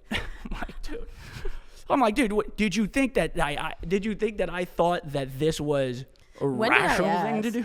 When did I ask? Yeah, right. I'm like, oh yeah, I should. Yes, by the way, there's one person that I am thinking about right now when I'm saying all this. So by the way, this is bitterness that's coming out of me. I was gonna say, you're trauma dumping. This is bitterness that's coming out of me. But look, what I'm saying though is, here's the gig. I didn't think that it was gonna be easy, but also, like, this is the thing. This is what I'm saying with, like, what you're doing, what your client is going to have to, like, the principle remains true all the way across the fucking board. These people aren't particularly wrong. They just have no idea what I'm doing. Exactly. They don't have any idea what I'm actually doing. Like, if I had a guy who if I'm going to have a podcast with a dude, so whatever, right? But I'm going to have a podcast with a dude either next week or the week after. It depends, because I had to reschedule this. That was the Saturday. We were supposed to have Cody Eubanks on Saturday. He's covered the 250 miles. So we had him on Saturday scheduled, but we're going to reschedule for next week sometime. Long story short, if he tells me that I am doing far less, because he's done 250 miles nonstop in 58 hours. That's so I'm insane. literally just doing less than him. So I'm still a fucking scrub if I cover 200 miles. Gosh, you need to run more, Jordan. So, like, right. 200 is not enough in 48 hours. 100%. Look, 100%. Like, I talked to this guy, and he's like, dude, you're fucking crushing. This is just right. You could probably amp it up a little bit. You could probably increase your mileage. Like right now with the pace and your heart rate, your recovery, you could increase your mileage per week right now, because your body can handle it. Even though, like, my body is handling it in a way that if you were doing it right now, you would feel like you were hit by a fucking semi. Oh, you would you would be like, oh my fucking God, this is scary. And you would then start to project on me, Jordan, you need to stop doing this. It's fucking crazy. But that's what I'm saying, though, is that, like, I will not take any advice from you. You've not done what I'm trying to do. You have no clue. Although I respect this. I respect you. I'm actually happy that you have an opinion, that you, like, went out of your way. You care for me, so you're projecting your fear onto me. And so, like, I appreciate that. Like, I am grateful that I have that. But, like, fuck off. Like, fully. Your positivity and then your fuck off. Fuck off fully. 100%. Yeah. Like, because you just don't fucking know. And that is what you have to, I call it the fuck your facts mentality. Respectfully fuck off. Respectfully, like, in the most kind and caring, like, just the most transparent and just authentic. No. Fuck off, please, for God's sake. I'm just kidding, dude. I kid. Maybe I'm at like 50%. I'm kidding with that. 50-50. I still worry. This is deep for him. This is deep for Jordan. I'm still evaluating. Yeah, I'm still evaluating whether or not I should be saying this on the public forum. It's fine. In any case, you get the idea. So it's a really hard thing. And I don't know if anybody will ever get over it, but like that is why you want your trainer to be unrealistic. Yes. You want your trainer to be positive. That shit crazy, positive, you want motivational. You want them to combat the shit that you're saying. You kind of want to feel when you come into a training session, you know, and you say this. There was this trainer, oh my God, this trainer had, there's no perfect trainer, but I was grateful to have him. I'm grateful to have any trainer who comes in and trains here that I had before. This guy, shout out Brian Montgomery. He said something that was really, really smart that I still love to this day. So when a client comes in and they're negative and they're like, man, I ate fucking potato chips and I ate pizza over the weekend and I'm such a fucking fat piece of shit. He goes, don't talk to my friend like that. Oh my gosh, I've heard that. I love it because it's like hard because it's like, don't talk to my friend like that because. So you want to know what's really funny? What's that? My fiance, sometimes we all get negative, we all get down, this and that and the next. There are times when I will be negative on myself if I don't do something that I wanted to accomplish or I didn't accomplish this and that and the next. And my fiance will goes, don't talk to my girlfriend like that.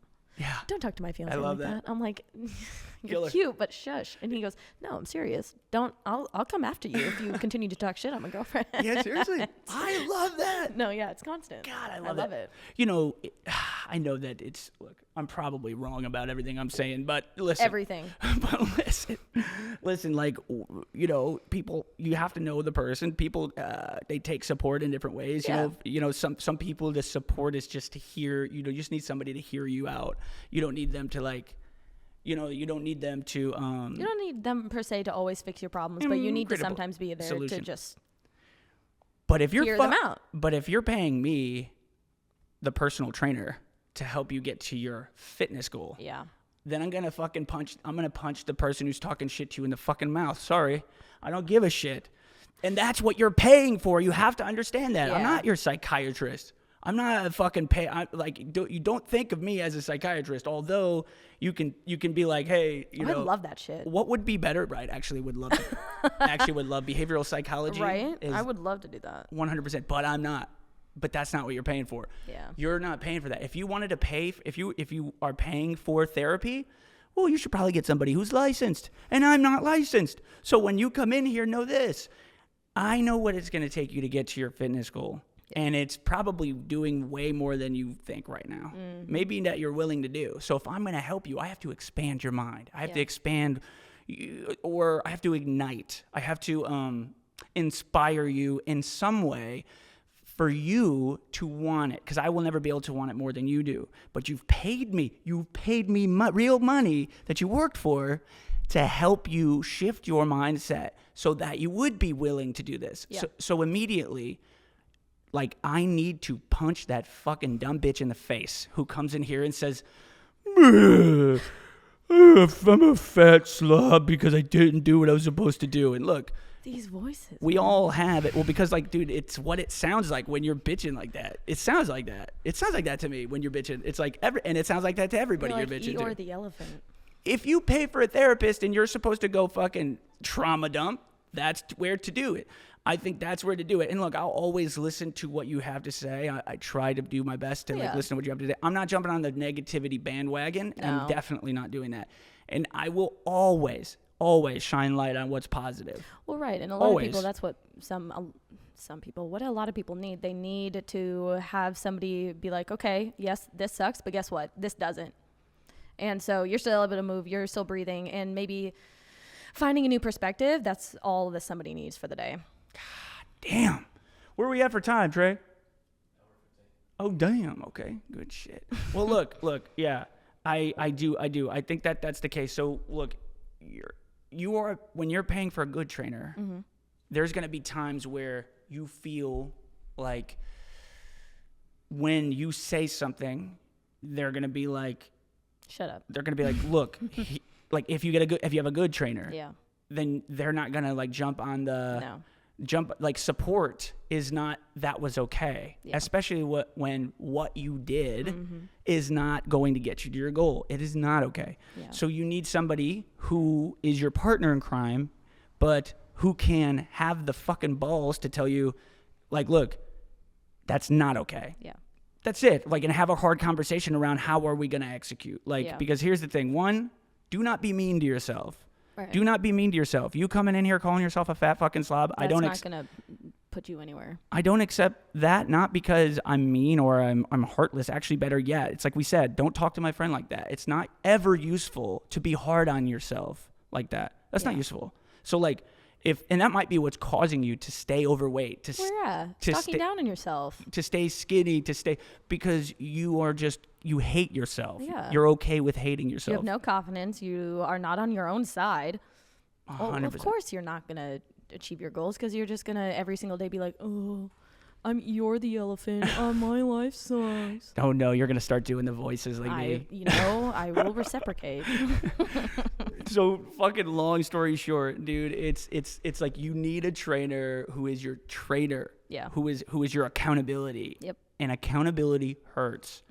But accountability is key. Accountability hurts. It's hard to keep yourself accountable because you can lie to yourself, but you can't. Oh yeah, you can make excuses all day long. You can just lie to yourself and make excuses and justify. And we talked about cognitive dissonance. Like, you're unaware of yourself making excuses for why you don't or why you do. You're making excuses for your excuses. You need somebody, right? And it's the inception of excuses. You're like so far deep into like the inception of it. You become oblivious and you're just like, oh. Yeah, you're spinning your what is it called? Smoke up people's What's it called? ass. That little top? Is it called a top spinner? It's a dreidel. Dreidel? You fucking do a little spin on the dreidel, dude. You're never coming back with all these excuses, dude. You need to find your way. Somebody needs to fucking dump you into the water, and the fucking coach dumps you in the water, dude. Wakes your ass up. Hey, look. Your goals don't give a shit about that you have kids. Get over it. Your goals don't care that you're fucking 50 and you're out of shape. Get over it. Your goals don't care. Now, you have to communicate this I've been told by my wife multiple times that I can't talk to people this way. So. Oh, yeah. I've learned the hard way that you can't communicate with people that way. That is the because some people don't want to harsh like that. Some people just don't. They don't communicate like that. They're just like, whoa, okay, I'm done. Goodbye. And if you had the personality that you'd be so much further along. It's your personality of not being able to take feedback that's causing you hardship. If you're somebody who feels like you're always like on the defense for like you are right. Life's about hard. everything. Get a helmet. That's exactly right, dude. Get ready, man. Get ready, dude. And that's it. So look, depending on the personality, that's why you get a personal training coach. Yeah.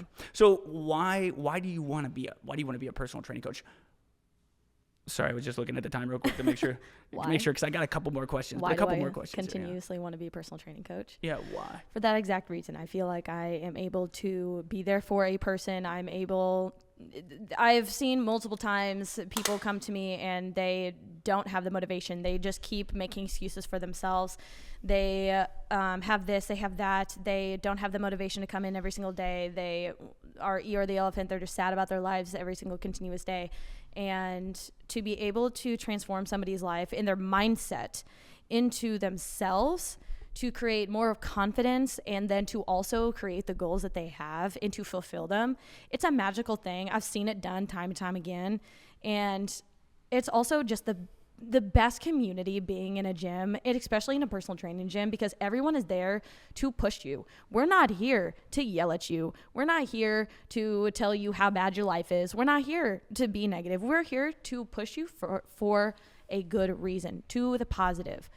it's coming into a good headspace. It's not anywhere negative in here, so don't bring it into my gym. Yeah, and it's, dude, guys, and like the last maybe 20 minutes, it sounds like we're negative in here. Like you come in and you're like, man, I had a bad day. We're just like, get that shit out of here. Get your fucking negative ass. I'm just kidding. We would never do that. No. Dude, we yell at you. We yell at you when you come in. We yell at you with love. With love. We yell at you with love, and it's like... We care. That's why we're so damn mean. We're weird in the way We're not really mean. Yeah, we're not really mean. We're mean in a... We're mean. In a fun way. In a fun way. It's kind of weird. It is a weird job. It is. It very much is. It's very weird because we put people in pain. We are like, you pay us, and there's torture machines in here, and we put you... They love to hate us. Yeah, they hate to love us, and they hate to love us. You need that relationship. Look, if you're not leaving saying "fuck you, Jordan," I'll see you. I've been next flipped off multiple times and then hugged at the end of at the end of the session. You need a good "fuck you" at least one time per hour. I had a client make a shirt that said "love you, fuck you" on the back and wore it every single time she came in to work out with me. I go, I love that, dude. I want this on a shirt. One of my clients once said this. She came in, she had like a long day the day before.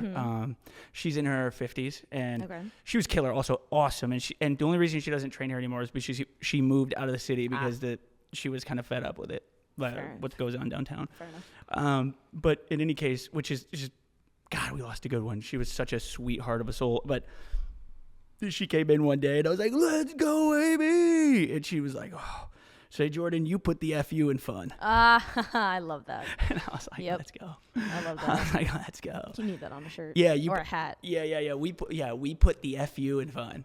It has to be that way. If you know, when we do more merch drop, you have to do that. Exactly. That's exactly right. Actually, that's real because I really do actually love that. And I just thought about it now, But yeah, dude, she said that. I just laughed because I was like, that's perfect. Yeah. You're doing it right. You're doing it right. And you have to be the kind of person, you can see so many benefits. You can see so much progress as a client. To see your client push and after telling you F you and saying, I'm not doing this, to see them actually finish, they feel so much better and you feel a sense of accomplishment to let's go, come in tomorrow. And it's just a continuous thing. It's like a cycle. Yeah, fuck yeah, dude. And it brings so much to me to see somebody like who starts with that perspective and they work long enough to eventually get themselves to a place where they reach this goal they never thought possible. Because like that thing that happens in their mind is like, it's like it's like I've seen people be like increase their jobs. Like they would gain the confidence to like ask for a promotion or leave the job they were at and get another one. This particular client, by the way, did that. Oh wow. But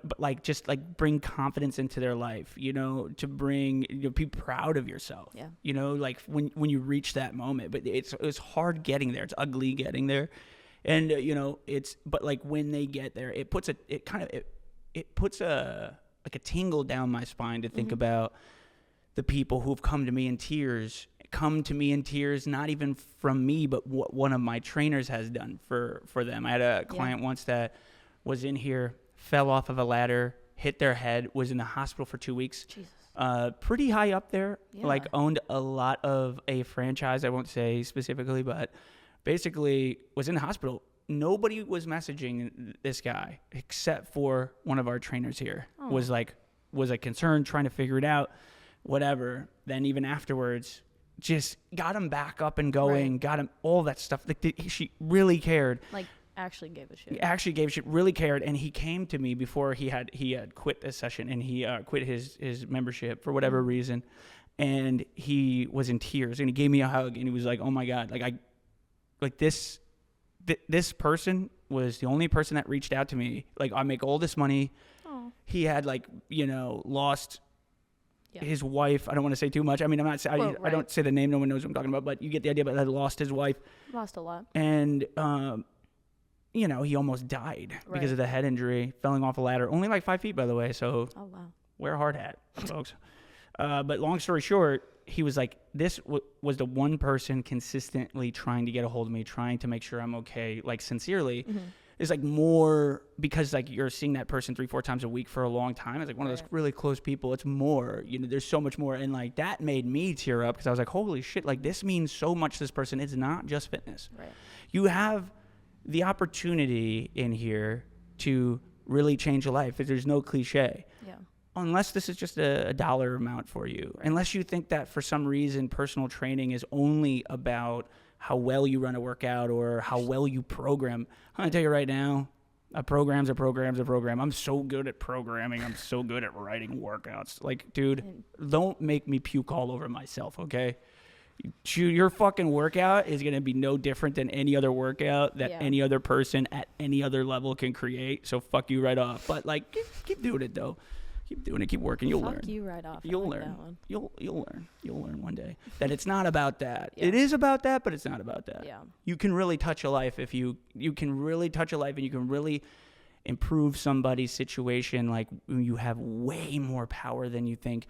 You have way more power than you think when you're talking with the people that trust you, that are paying to trust you.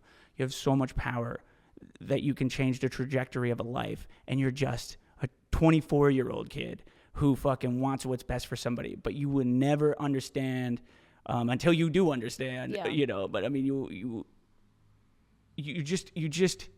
don't want to underestimate how much power you really have in improving the life of other people just by caring. And that's something that I definitely see in you, the fire that's in you. It kind of reminds me a little bit of myself when I was your age, like starting to train, just like fucking ball of energy rolling in, just fucking, you know, getting after it. Like, that's exactly what you need. That is what. It's the first thing everyone says about me. I love your energy, or you're annoying. Well, that's good. That's a good thing. It's a gift and a curse, this energy that you have. Hey, I find it a gift. And if you don't like me, then. Yeah. So in any case, long story short, I have no doubt that you'll be able to crush in the future. What is your future goals, like end goals for like life, end goals for the future? Where do you end up in fucking, I don't know, 25, 30 years? Oh gosh. 25, 30 years. That is such a loaded question. It's not even funny. I would really love to kind of do what you're doing, opening up a gym, starting it. I would love to incorporate group fitness, but in a way that it's not as structured as Cycle Bar is, to make it more inclusive, to kind of push personal training and group fitness together into one a little bit, just more inclusive. I would love to do that. Obviously, getting married here soon. I don't know if I'll even be in St. Louis I'm originally from West Des Moines, Iowa. I lived in Springfield for about 4 years. Maybe Colorado, I don't know. Moving out of the state again, moving into another state, traveling a little bit more, doing my half Ironman, doing a full marathon that is also on my bucket list. I don't know, just continuously to put myself through hell. Yeah, dude, look. Positive hell. Positive hell. Dude, it's just... Do what I can. Just don't give up. Yeah, never give up, dude. Tim Grover says that the road to and I said this. I fucking said this earlier. Continuing to learn. I want to go back to school at some point. That's right. You did say that you had a lot of. You said you had a lot of interest in learning more and like staying super academic, studious. I consistently have questions. I want to be one of those people who I talk in an encyclopedia or a textbook. Not actually, but like I want to be so knowledgeable that I can spat off what a protein is down to the science. Like, I want to go back for my nutrition license or school, AA or some sort of degree in nutrition. I would love to be a life coach. I think that would be so cool and would work so well with personal training. Just continuously to learn and to ask questions consistently, because if you don't learn, you don't ask questions, you're not going to get anywhere. Yeah, I was going to say, what's the what's the reason why you want to like learn more? Like, what is the real reason? What is like the, I guess, fire under like learning, bringing knowledge, you know? For a consistent part, I've always had issues with learning, especially when I was younger. I had a problem with retaining information, and I had a problem with reading. I was always in reading classes. And ever since then, I always had a interest in learning more, to take the time to ask the questions, to actually understand. Because in my opinion, the academic and like school system, all they have you do is memorize and put you on to the next. They don't actually teach you much. Because if you ask me what I retained in high school, nothing. I don't remember a thing from high school. Promise you now. Put me in plant science. I have no clue what that even is. And so it left me asking questions. It left me feeling like I didn't learn a damn thing other than how to survive and to wake up in the morning and to have a schedule. Cool, great. But I want to actually learn, now that I've developed and I've lived and I've grown and I've experienced, I want to continue to ask the questions, to learn more, to better my understanding of the human body, the mind, the chemistry, like everything that goes into fitness, health, and body, mind. Hell yeah, man. That's awesome. And yeah, man, I just kind of think I've always kind of felt the same way, like about learning how things work. I've always been like super interested in just learning how things work. Like ever since I was a kid, I would take apart my fucking PS2 and PlayStation, and I'd be like, "What's wrong with this?" And it would never work again. I would annoy my teachers by asking, "Well, why does this? Why is this? Just it is. Just answer it." Okay. Question everything. That's why I'm like.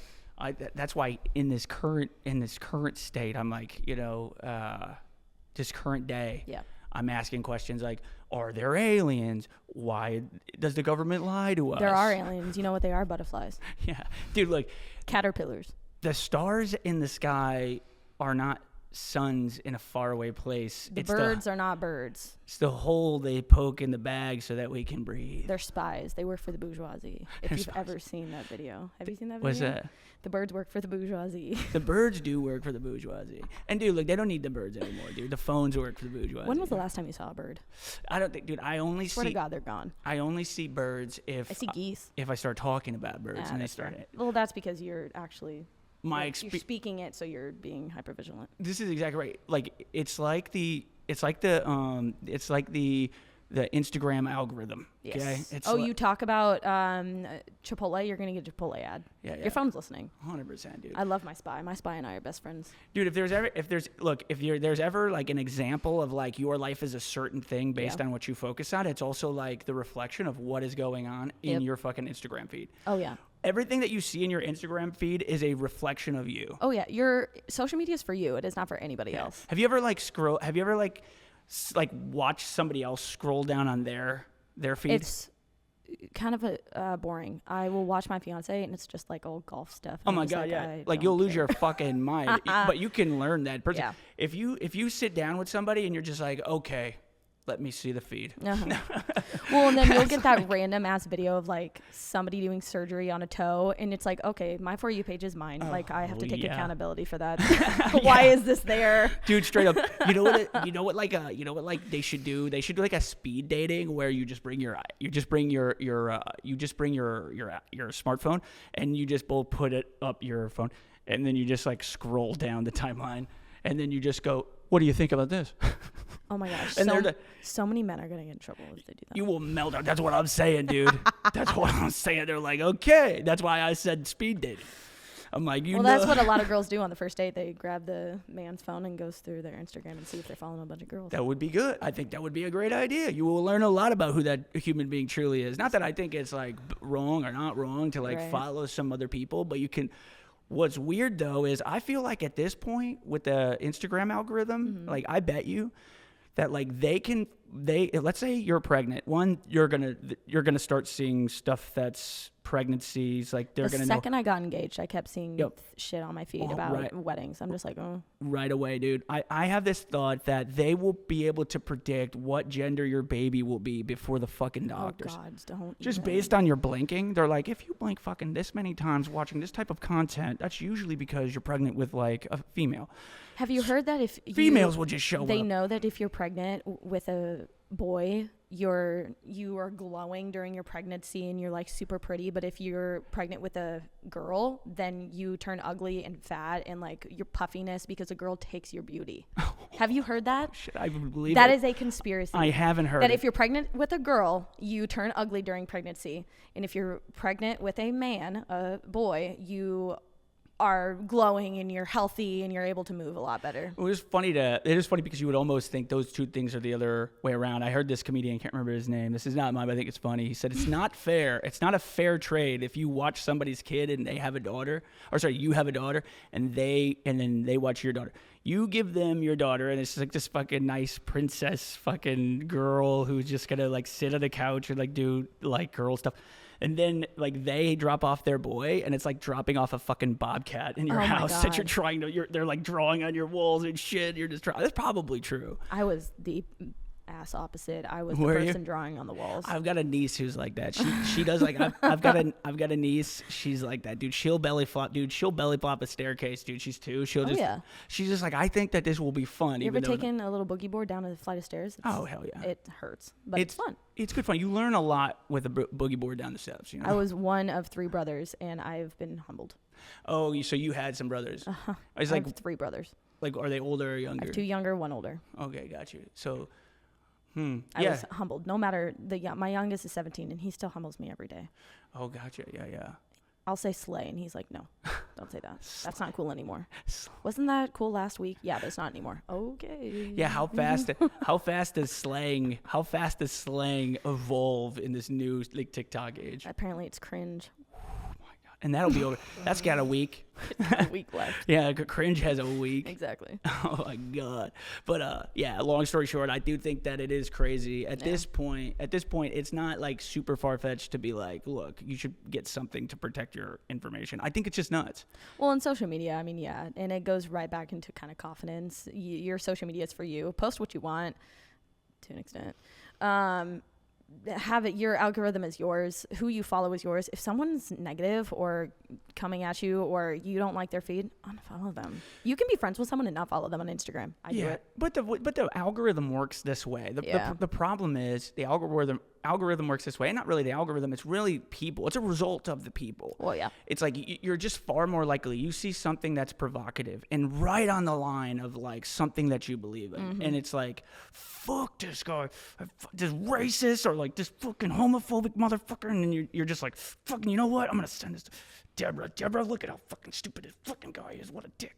And Deborah like looks at it and she's like, and then she sees this post, but like, it was like the thing was right on the edge of provocative. Yeah. So it was like something like this. Let's say like gay. Let's say like it's something about being a homophobe, right? Let's say you said like, you know, I have gay friends and I love them all, but I'm not going to treat them any fucking differently. It's like, that's aggressive. Uh-huh. But like, that's something you like keep to yourself. Dude, but the idea is, the reason why you don't keep that to yourself is because it's like, then somebody who's gay loses their fucking mind. They're like, oh my God, this fucking homophobe, this piece of shit, because how he said it. Sends it to your friend. I'm going to send this to my friend. Never go to this, talk to this person, fuck this person, denounce this human. Mm-hmm. But they see it, and he's like, he said he loves all of his gay friends, but he's just not going to treat them any differently. Yeah. So it's like homophobic, but also not homophobic. And so people will interpret it differently. So it's like at this point in social media, I don't do this, by the way. I don't do this, even though this is what works. What works is to say something seemingly racist that some people will perceive as racist and some people will not perceive as racist, but on its face, it's not. That gets the buzz going because you get on both sides. But it is, or homophobic, or transphobic, or fatphobic. Like, name your thing that people are using to fucking get people going and send. Yeah. But if you do something that is like amazing, that is like world renowned, like for example, like I'm gonna run 200. I'm gonna tell you this right now. I'm gonna run 200 miles nonstop in under 48 hours. Yeah. And no one's gonna give a fuck. Nope. No one's gonna fucking care. Nope. No one's gonna spread it. No one's gonna fucking. That's boring. No, yeah. That's too boring for social media. Social media needs to be toxic and crazy. Right. Like, and I'm doing it to gain attention, to bring money to my mother-in-law who has stage 4 cancer. Yeah. Boring. It's like, good for you. That sounds, Good Samaritan. Next. That's cool. You didn't say anything about being transphobic, dude. Where's the fucking wieners on the girls? Oh my God. So like, look, I'm just saying, like, yeah, fuck this. I'm not gonna send this to Deb. She's gonna call me an idiot. So like, I just feel like, and to be serious here, obviously I'm joking, but to be serious, like, it's clear that that's what works. Yeah. It's clear that the provocateurs right now are driving people crazy, edging the line between racist, not racist, whatever you got. And so it's just hard for me right now to like get on social media, do all the things that I'm doing, and like you really can get sucked into output. And so I try to game No it. feedback. Yeah, to some degree, I try to game it. I try to like game my social media. If you go down my thing, You have your shirt off in every single video. that's what I'm doing this on purpose. This is like I'm selling my body here, dude. Come on, this is the only thing I got. This is the only thing I got left. Hey, don't worry. That's what people think I do when I post pictures. You know, I've gotten multiple fucking messages about this because it's something I've never done before. But also, I haven't run 10 miles a day in the fucking heat every day. And I was like, dude, I just started running with my shirt off because I don't like to have a sopping wet shirt afterwards and have like all this laundry. And here's another thing. Also, I've been working out for a long time, and I don't give a fuck what you think. Exactly. I have a fucking work really hard on, like, let's say my health. My body is just a result. I've never really worked on like the shape, but I always think appearance follows function. So in any case, long story short, I really don't care what you think. I also really do care what you think, and it hurts my feelings, so don't say anything stupid to me. For the love. Yeah. Okay, dude, last question for you to finish us up because I know we only have 3 minutes here left to go. Oh, shit, yeah. So, dude, listen to this. I ask this question at the end of every podcast, and I'd love to know what you have to say. Okay, hit me with it. If you had the attention of every single person on the planet right now, if everybody tuned in right now at this moment, all 8 billion people with our current situation, wars going on in fucking the Ukraine, wars happening in fucking the Jewish state of Israel, and it's in Gaza, but you know what I'm talking about. Yeah. What would your message be? What is your main message? What would your message be to the world right now if you had all their attention? And go. Oh my gosh, that is a very heavy question. I am a born yapper. I have so much to say. What would I say to somebody and everybody who is listening right now? I would say that at the end of the day, all that matters is essentially what you think of yourself and what you are going to do for yourself.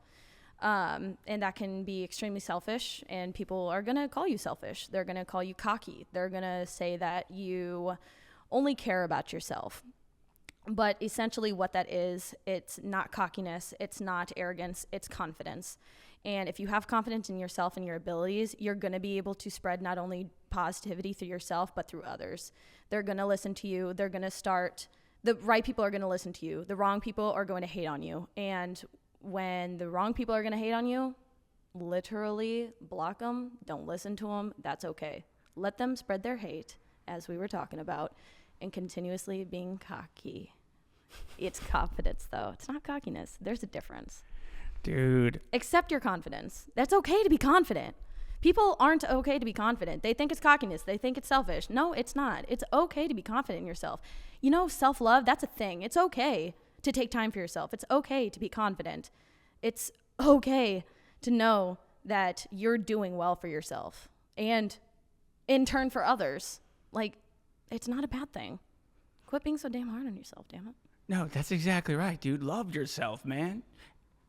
You're not going to better yourself if you don't love yourself. No. You're not going to better yourself if you hate yourself. Like, Right. You're not going to do anything nice for somebody you detest. Right. You know? I've had so many people say I'm cocky. I've had somebody who was so damn close to me, who was my everything, who I spent a lot of time with, and that person ended up calling me cocky at one point when I was trying to distance myself from that person. And I sincerely laughed in his face. I said, I'm not confident. I'm sorry. I'm not cocky. I'm confident. And the fact that you don't see that difference is saying something really big. So goodbye. If you called me cocky, you probably wouldn't get a message back. And No. I would just... Let you think that. I'm just sincerely just I'm going to let you think it. Yeah. I'm not going to fight you on that. Cutting I'm you going to out. save my breath. Like, if you ever heard, like, if you don't have anything nice to say, don't say nothing at all? Oh my gosh, yeah. I feel like that's fundamentally true. I think I learned that in kindergarten. But the problem is, though, is that if you say nice things, like, you're not going to have Instagram followers. And if you don't have Instagram followers, then you're nothing. You're a worthless piece of shit. I'm just kidding. You're not. That's a joke. But I'm just saying right now. I'm just saying right now, and we're at a weird place. That's why you say it aggressively, Jordan. I know, yeah. Look, this is the thing. But then people aren't going to like it. But real talk, that's what I'm saying. You've got to say it in an aggressive way. You've got to be very provocative. Then people are going to say you're too provocative and too aggressive. Well, that's good. You need at least 50 50% of people hating you. If you don't have that, then you're not even really worth looking into. Then you're not going to get any comments. Like, what is this person saying that everybody hates? But then what does they say that people love? People will see the positive. People will see the negative. Yeah. The people who see the positive will be by your side and will actually listen to you and will get you far. The people who are negative, then you know what? And kick them to the curb. Yeah. Look, only love yourself if you have 10,000 followers on Instagram. For the love of God. I'm sorry. I'm sorry, No. I gotta stop, dude. That's a joke. No. Look, I'm the first person to tell you. I will be the first person to tell you that like your value is not reflected in the followers you have on on any of these social media accounts. But what's interesting is where people's heads are at, though. Yeah. That like the kids that only know like value through how many followers you're able to accumulate on like a random like site that somebody owns, an app that somebody owns, you know, looking at these things like they are a window into what reality is and not like a mirror of like what is in their mind. You have to know that. But guys, I think that you have fucking value. I think you have value if you have 0 Instagram, if you have 0 Facebook, 0 Snapchat, 0 TikTok. I think that you have value. I think every human being has immense value. I think that you have to start knowing that. You have to start knowing that. And that is what Brently was saying right there, which is fucking incredible. Thank you, Brently, for being on the fucking show, dude. Brently Brown. Thank you for having me.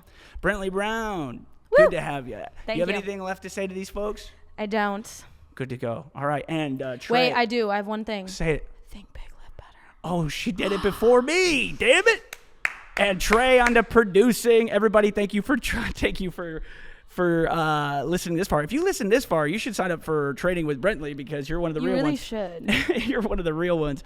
Thank you though for joining in. I'll boost your confidence. Remember, we don't do any real promotion for this. We don't do any paid promotion, not yet.